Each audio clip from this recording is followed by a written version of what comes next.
Show! E aí tem outra invenção super bacana, né? Que foram os refrigeradores na época, que o que hoje resultou na geladeira, né? Que foi lá em 1875. Encontrei aqui essa foto, né? E está em alemão também. Então, era mais uma inovação aí alemã, né? Acho que a maioria aqui que a gente conseguiu. Muitas foram desenvolvidas por alemães, se não na Alemanha, mas nos Estados Unidos, né, por exemplo. E a gente tem aqui o primeiro protótipo aqui dessa máquina, que hoje resultou aí na geladeira, né?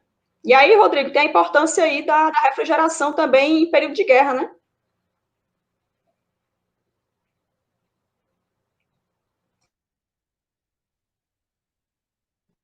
Pois bem, né, eu tava aqui vendo, né, e eu não sabia, né, de quem tinha inventado a geladeira, e tão pouco assim, que ela recorre aí no final do século, né, XIX, né.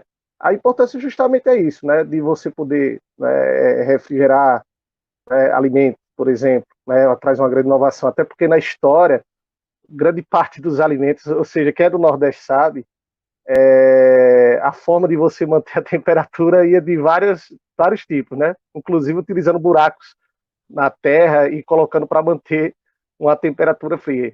E a partir do desenvolvimento da refrigeração, você tem uma vantagem, né? Inclusive, né, de alimentos industrializados que vão poder ser resguardados, né? Conservação de carne, que era somente quem aqui no Brasil a gente sabe muito, principalmente no Nordeste, a carne extremamente salgada, né? E exposta muitas vezes ao sol, né? Aquilo que a gente conhece como jabá ou charque, era uma forma de conservar. Agora, quando você falou dessa importância, tem um ponto que eu quero fazer aqui importante.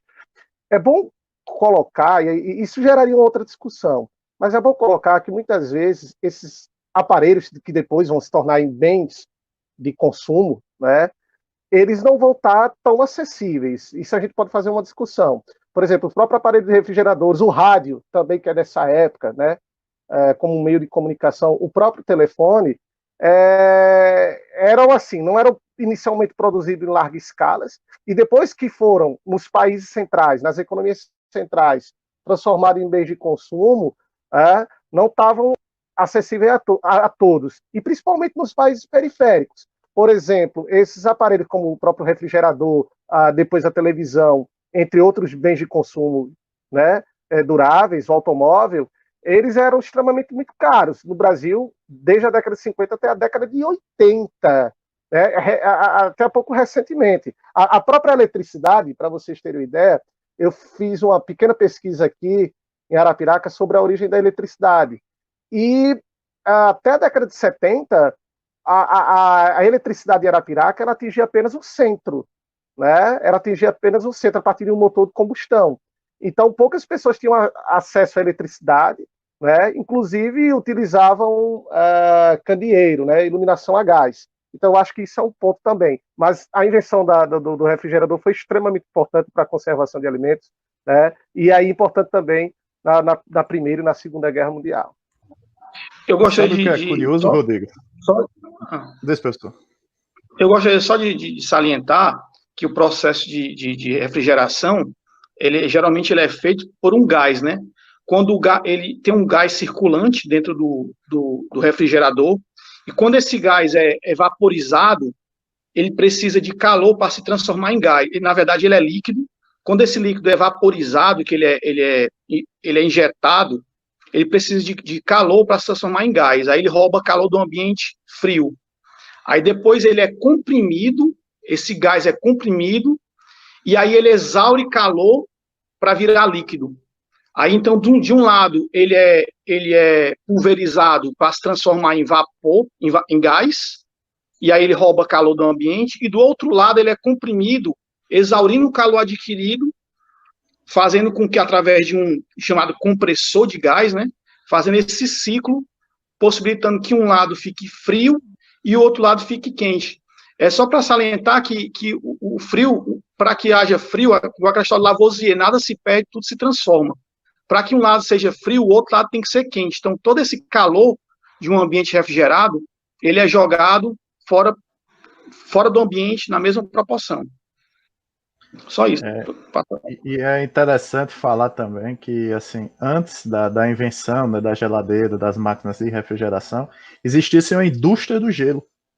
Existiam empresas que iriam nas regiões nórdicas, tinham equipamentos que se cortavam, grandes cubos de gelos que eram exportados para todos os lugares do mundo. Eles eram colocados em caixotes de madeira, com palha também, palha de madeira dentro, para tentar conservar aquele cubo de gelo, e era espalhado por vários lugares do mundo que não tem acesso. Então existiam equipamentos e indústrias voltadas justamente para isso daí.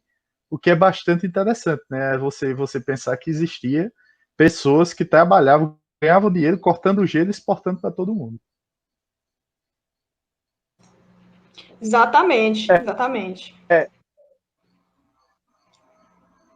Então é isso. Para complementar a colocação da Renata, eu creio que na indústria alimentícia isso vai ser extremamente uma contribuição fantástica no campo da indústria alimentícia, né? Porque agora você vai poder produzir alimentos, né, que podem ser conservados aí geradores.